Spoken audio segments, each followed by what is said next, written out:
Hi friends, welcome back to my channel. So ఈరోజు అయితే date 4th కదండి. So 5th నుంచి మనకి అనేది ఆర్ఆర్బీ ఎన్టీపీసీ ఎగ్జామ్స్ అనేవి స్టార్ట్ అవుతున్నాయి కదా. సో మీకైతే కొన్ని ఇంపార్టెంట్ పాయింట్స్ ఎగ్జామ్ హాల్కి ఏం క్యారీ చేయాలి అండ్ ఏం క్యారీ చేయకూడదు, అసలు ఎలా వెళ్ళాలి, ఇలాంటి ఇన్ఫర్మేషన్ అనేది అయినో మీ అందరికీ తెలుసు. బట్ ఒకసారి రీకాల్ చేసుకుందామండి. సో ఎందుకంటే తెలిసి మనం అనేది మిస్టేక్స్ చేస్తూ ఉంటాం.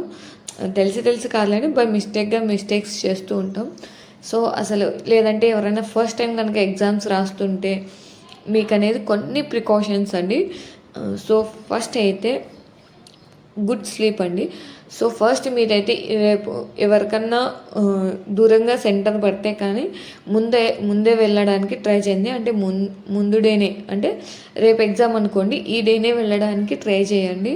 లేదు మీకు దగ్గరగానే ఉందనుకుంటే సో వెళ్ళాలనుకుంటే మీరు ఆ రోజే వెళ్ళచ్చు. కానీ మీరు అనేది ప్రాపర్ స్లీప్ అనేది మెయింటైన్ చేయాలి. ఆ రోజు బిఫోర్ 2 days నుంచి మీరు అనేది ప్రాపర్ స్లీప్ అనేది ఉంటే మీ బ్రెయిన్ అనేది యాక్టివ్గా ఉండి మీరు క్వశ్చన్స్ అనేది యాక్టివ్గా చేయగలరు. మీ బ్రెయిన్ కూడా ఆలోచించడానికి మీకు బాగుంటుంది. ఓకేనా. సో గుడ్ స్లీప్ ఉండాలి. నెక్స్ట్ వచ్చేసి ఆఫ్టర్నూన్ ఆర్ ఈవినింగ్ షిఫ్ట్ అయితే షిఫ్ట్ 2 షిఫ్ట్ 3 అయితే కొంచెం లైట్ ఫుడ్ తీసుకోండి. సో మీకు కొంచెం బెటర్గా ఉంటుంది లైట్ ఫుడ్ తీసుకోవడం. సో మీకైతే హాల్ టికెట్ డౌన్లోడ్ చేసుకుంటారు కదా బిఫోర్ 4 days, ఒక 2 to 3 sets అనేవి తీసుకోండి. అండ్ దాంతో హాల్ టికెట్తో పాటు మీరు క్యారీ చేయాల్సింది 2 photos క్యారీ చేయండి. అండ్ ఐడి ప్రూఫ్స్ మినిమం ఒక 2 క్యారీ చేయండి. ఆధార్ కార్డ్ ఆర్ మీకు ఉంటాయి కదా, voter card or passport, driving licence or ration card, ఏదో ఒకటి. అంటే మీకు ప్రూఫ్స్ కోసం ఆధార్ కార్డ్ ఒకటే కాకుండా ఇంకా అడిషనల్గా ఇంకొక 2 క్యారీ చేసినా మీకు అనేది మీకు నష్టమేం రాదు కదా.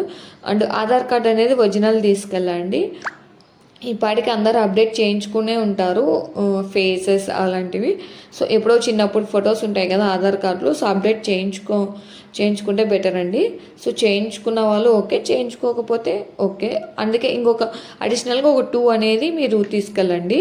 సో మీరు తీసుకెళ్ళే ప్రూఫ్స్లో కూడా మీ డాడీ నేము మీ నేము సేమ్ ఉండాలి. అంటే మీ ఆధార్ కార్డులో ఎలా ఉంటుందో వాటిల్లో కూడా అలాగే ఉండాలి. కొంతమందికి అయితే కొంచెం తప్పుగా ఉంటాయి కదా, సో అలాంటివి తీసుకెళ్ళకండి, ప్రాబ్లం అవుతుంది.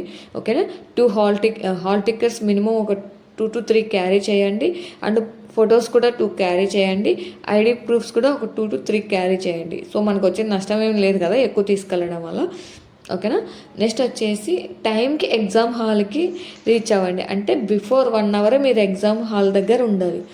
ఎందుకంటే మీరు ఆ ఎగ్జామ్ హాల్ అదే కాదా కన్ఫర్మ్ చేసుకోండి. సో మీరు కరెక్ట్ ఎగ్జామ్ హాల్కి వెళ్ళారా లేదా, ఓకేనా. సో ఇలాంటివన్నీ కన్ఫర్మ్ చేసుకోండి. అది మీ ఎగ్జామ్ రూమ్ ఎక్కడ, సో మీరు ఎటు ఉంటుంది, ఆ రూమ్ ఎక్కడ ఉంటుంది. సో మీరు కూడా ఆ ఎన్విరాన్మెంట్కి కొంచెం అలవాటు పడాలి కదా. సో అందుకని ఒక 1 hour అనేది ముందుగానే వెళ్ళండి. ఓకేనా. సో ఆ 1 hour కూడా మీరు టెన్షన్ తీసుకోకుండా అక్కడ కామ్గా సో దట్టు మీకు ఎవరైనా రిలేటివ్స్ ఉన్నా ఆర్ మీ ఫ్రెండ్స్తో వెళ్తున్నా కూడా సో వాళ్ళని తీసుకెళ్ళడం బెటర్. ఎందుకంటే మీరు అడిషనల్గా ఏమన్నా క్యారీ చేస్తూ ఉంటే, అంటే లైక్ వాచెస్, గోల్డ్ ఐటమ్స్, నేనైతే ఈ వాచెస్ గోల్డ్ ఎలాగో అలౌ లేదు కాబట్టి క్యారీ అయితే చేయకండి. ఎందుకంటే అక్కడ మళ్ళీ సబ్మిట్ చేయాలి. సో అవి ఏమైపోతాయో, ఇలా బ్యాగ్స్ ఇవన్నీ ఆ టెన్షన్ పడకోకుండా అక్కడ డిపాజిట్ చేయించుకుంటారండి. బట్ దానికంటే మనతో ఒకరిని తీసుకెళ్ళడం వల్ల సో వాళ్ళకి ఇచ్చేసి మనం అనేది పీస్ఫుల్గా ఎగ్జామ్కి అనేది వెళ్ళొచ్చు కదా. సో అందుకని సో కుదిరితే ఎవరైనా తీసుకెళ్ళండి. లేదు ఎవరు లేరు అనుకుంటే సో ఈ గోల్డ్ ఐటమ్స్, వాచెస్ ఇవన్నీ క్యారీ చేయకండి.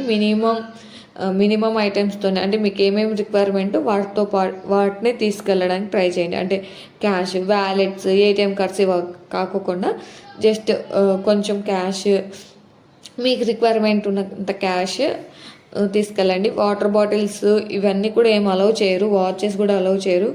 గోల్డ్ చైన్స్ కూడా అలౌ చేయరండి. మళ్ళీ ఆ గోల్డ్ ఎక్కడ డిపాజిట్ చేయాలి అంటే ఇదంతా రిస్క్ కదా. సో మినిమంగా వెళ్ళండి. ఓకేనా. నెక్స్ట్ వచ్చేసి టెన్షన్ పడకండి. ఎగ్జామ్ హాల్కి వెళ్ళాక పీస్ఫుల్గా ఉండండి. 1 అవర్ ముందే వెళ్తారు కదా మీరు, టెన్షన్ అనేది తీసుకోకండి, సైలెంట్గా కామ్గా ఉండండి.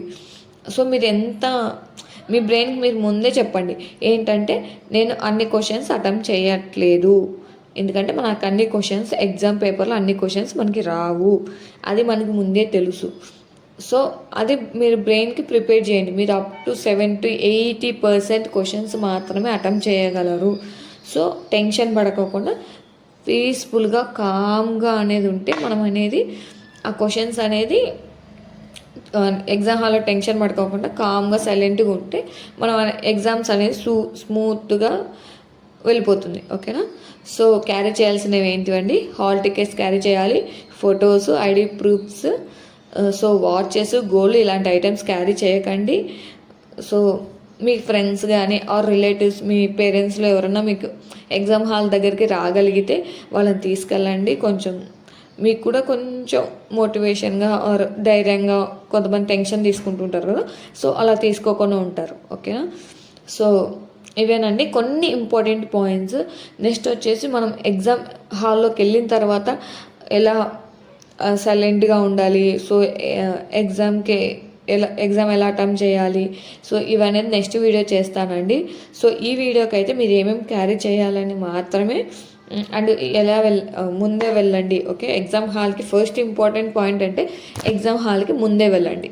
ఒక 1 అవర్ ముందే వెళ్ళినా మీకు వచ్చిన నష్టం ఏమీ లేదు.